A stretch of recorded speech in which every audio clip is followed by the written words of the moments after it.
Hi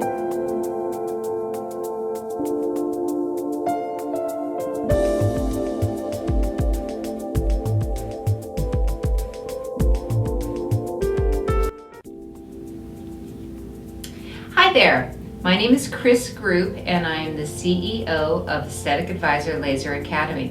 What we're going to be starting is a video lecture / demonstration series. At Aesthetic Advisor Laser Academy here in sunny Scottsdale, Arizona, we teach people how to use cosmetic lasers.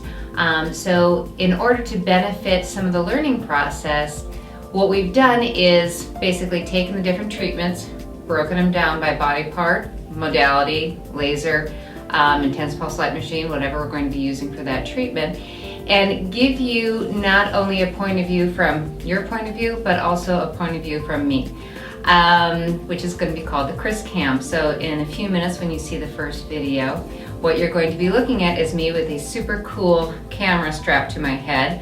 I'm going to look very Pocahontas-ish, and it's going to be a lot of fun. It's going to allow you to see what I'm seeing, so you'll be able to see some of the clinical reactions on the skin.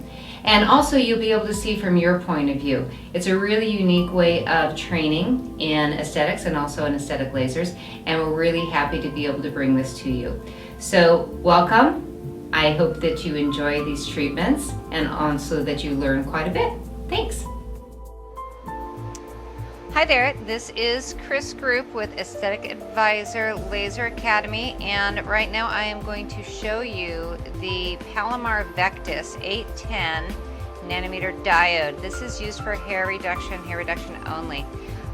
It's a great wavelength for hair reduction on skin types 1 through 5. If this is a really dark skin type 6, you can. FDA approved for it, but I'm not sure if I would use it. That's on a really dark skin type 6, but I'm having really great success on 1 through 5, and I want to show you a little bit about the display so you kind of know what I'm doing. Now you can use the skin tell with this, which is the melanin reader index, but I'm just going to set it up without the skin tell, show you exactly if I had a client come in what I would be doing. So right here, we've got 4 different sections. So we've got quadrants. We've got skin type, hair color, hair diameter, and hair density. So let's say I'm working on a skin type 3, okay?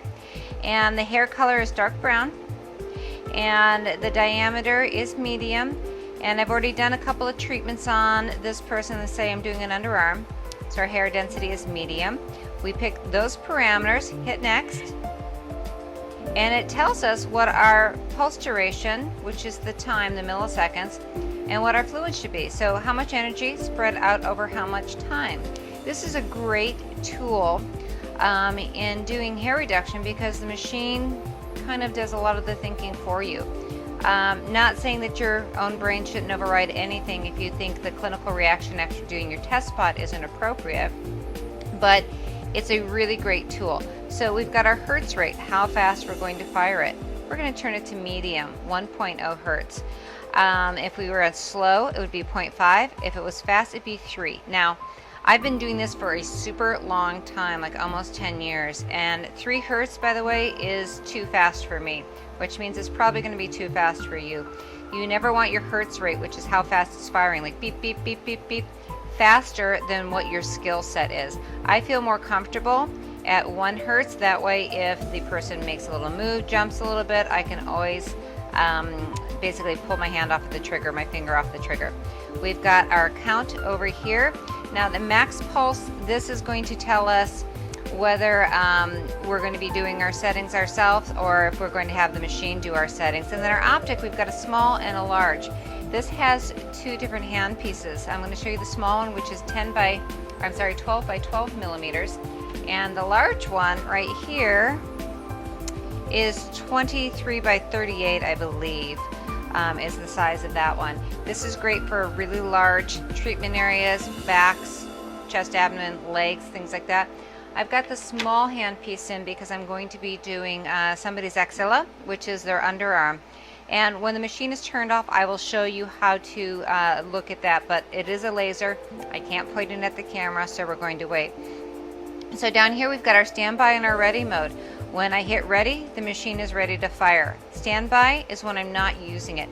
This is how we keep from misfiring. Misfiring means you fire by accident. We don't want to fire by accident because whatever you hit is going to take that absorption. So if you fire by accident on your client's black bra, you're putting a hole in the bra and you're buying them a new bra. So we always put our machine in standby until we are ready to fire. When I'm ready to go, I will hit ready and the machine's ready to fire. I'm going to hit standby again and it's going to go into a standby mode. So this is the basic treatment parameters that I'm going to be using for my client. And in a second I'm going to turn the system off and then I'm just going to show you the hand piece. So we're going to turn the system off. So the system is shutting down. Okay. And I'm going to bring my hand piece into this area so you can see it. So it looks kind of like a space gun. Okay, this is the spot size is 12 by 12 millimeters. This is my trigger, so when I pull down on the trigger it fires the hand piece, and this is my ready button on top of here. So when I have my ready button and I press this, it turns blue and it lets me know I can fire it. So this is a great hand piece for axillas, when I do Brazilians, when I do a face, upper lip, things like that, because it's very, very small. So this is the Palomar Vectus 810 nanometer diode hair removal laser for hair reduction. And my name is Chris Group and I'm with Aesthetic Advisor Laser Academy, and I look forward to showing you the treatments that we can do with the Vectus. Okay, so we are going to be doing our client's axilla hair reduction, and what we always want to make sure, safety comes before anything else that we do. So we have the glasses on our client that are appropriate for this wavelength of laser, which is an 810 diode. I also like to take a hand towel and drape over the side of her head. You want to make sure she can breathe, that's kind of important. But this just adds a little bit more safety because now we don't have to worry about her hair. Yes, you can cut somebody's hair off with a laser, and not in a good way. And also it covers any type of gap that may be right between the glasses and the face. So she's ready to go. We've already set up our laser parameters as I showed you earlier. And what I'm going to do is I'm going to get some gel and I am going to put it on the back of my hand. Some people like to use a tongue depressor with this. I've always used the back of my hand. You can do whatever you feel comfortable with. I'm going to take a little bit of gel and I'm going to put it down where she has a little bit of target, which if you can see is right there and right there. Now because I'm doing hair reduction, the target is actually a hair. I know it's kind of crazy like that. But what I'm going to do is I'm going to do my test spot and make sure that it's appropriate for her skin, the fluence and the pulse duration is appropriate for her skin. I have done treatments on her before. She doesn't have as much target as she would if it was maybe a first or second treatment. But what I'm going to do is I am going to come over and grab my handpiece. Wrist strap always goes on your wrist before you take the handpiece out. That's really, really important because these handpieces are incredibly expensive. I'm going to put my machine into a ready mode. Now on this machine, and we always point the handpiece down, we never ever point it at our client. I'm going to press this button right here. See how it turned blue? That means that it's ready. And what I'm going to do is I'm going to go right on top of this target and do one pulse. Now, what I am smelling for is what I call the smell of success. And I do smell it. I'm sure my client smells it too. What this is basically is the hair and the follicle burning. It's not her skin burning. It is the hair. It's a good clinical endpoint. Now, one of the things I'm also looking for is erythema, which is redness around the area. A little bit of erythema is okay. A lot of erythema is too much. So while we are waiting for this, I'm going to put the ultrasound gel on the rest of the area. And then we're going to begin in just a minute. Now, my client here is a very tiny person, And so this area right through here is kind of concave. You have a couple of options. You can have her take her hand on the outside of her breast and pull back this way, or if she has a towel drape like this, you could also do this. All right, you want to flatten it out as much as you can, because this handpiece, which is cold, you want the cold going into the skin to protect the epidermis. The energy is going actually down to the dermis, where the hair follicle is, where the stem cells around that hair follicle is. So our energy is going to be going into the dermis, but we still have to protect the epidermis. Now she has very light skin. She's actually a skin type 1. So she doesn't have a lot of pigment to compete in her skin with the pigment in the hair follicle, but we still want to make sure that she doesn't get too red. So she is ready to go. I'm going to engage my handpiece once more. Whenever I'm not using my handpiece, I take it out of the ready mode. The reason we do that is it helps keep you from misfiring, which is not a good thing. So I'm going to do 1 pulse, 2 pulse, and 1 more. And then I'm going to ask my client on a scale of 1 to 10, 1 meaning I don't feel anything, 10 meaning, oh my goodness, make it stop. Where are you at? 2? Okay, so she's at a 2. That's a really good end point for me pain-wise. If she was a 3 or a 4, I'd still be okay. If she was at maybe a 7, I would stop what I was doing and I would reevaluate what I'm doing, because you shouldn't feel that much pain with hair reduction, especially this machine is really, really comfortable with the cooling system.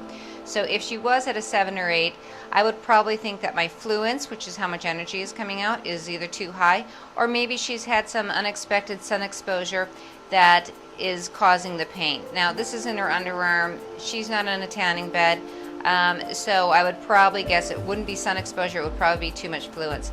But she's at a 2, that's fine. So now what we're going to do, you can see a little bit of redness, by the way, in this area, erythema, and that's okay. We're going to engage our handpiece again.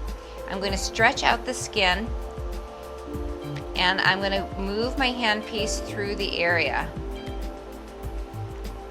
Now sometimes when this handpiece is up here, I like to brace it with my finger, and that's okay too. How are you doing? So I'm going to come back up here. Now I'm getting close to my original test spots. Since I got a reaction from her skin on that, I'm going to jump over it. You want to make sure you tell your client this, because sometimes they think, hey, you just missed a spot. And it's like, hey, no, I didn't. I already got that. So I've got a couple more little areas to do. Now this spot size is 12 by 12 millimeter. It's a great spot size for smaller areas. There is also a very large spot size that goes on this handpiece to cover very large areas. Now if we look at it, I'm going to put this back, and then we're going to look at the area one more time. So I'm going to put my handpiece back in. I'm going to put the strap on it. That will keep it from falling out. And I'm going to look at the area. So you can see a few of these little hairs have popped out, kind of exploded out of the hair follicle. That's a great clinical reaction. She's got a little tiny bit of what we call PFE. The P stands for peri, which means around, F stands for follicular, the follicle, and E stands for edema, which is swelling. So what we're looking for as another clinical endpoint is swelling around the hair follicle. Very large, coarse hairs will be a larger bump, and it almost looks like a little mosquito bite around that hair follicle. Very fine hairs will have a very small bump. That's a great clinical reaction. A little bit of redness is a good clinical reaction. That smell of success that we were getting, another great clinical reaction. So basically, when we look at the area, you can see little tiny bumps. Okay, that's the PFE. We see a little bit of erythema. So what this is telling me is she's going to get a great clinical reaction from this. Okay, so a good treatment, but we've done it safely. We don't have too much redness, we don't have too much bumping, we don't have a lot of pain with the client. This is what we're trying to achieve, a safe, effective treatment. Safety always overrides everything we do, but you also have to be effective, because if you don't get rid of the hair, your client's not coming back, nor is she or he going to recommend you to anyone else. So what I'm going to do now is I'm going to wipe the area clear of the ultrasound gel. Okay, you can use a baby wipe, alcohol-free. use what you would want to use, or maybe a 4x4, which is a 4x4 piece of cotton that's dampened. Anything that's, you know, soft, moist, that's going to wipe off this area. If she was excessively red or had a lot of the PFE bumps, I'd probably put a little bit of maybe a 1% over-the-counter hydrocortisone cream down, and then an ice pack down on it, and just cool the tissue down a little bit. But this is a perfect clinical reaction for an axilla with hair reduction, and so she's going to be good to go.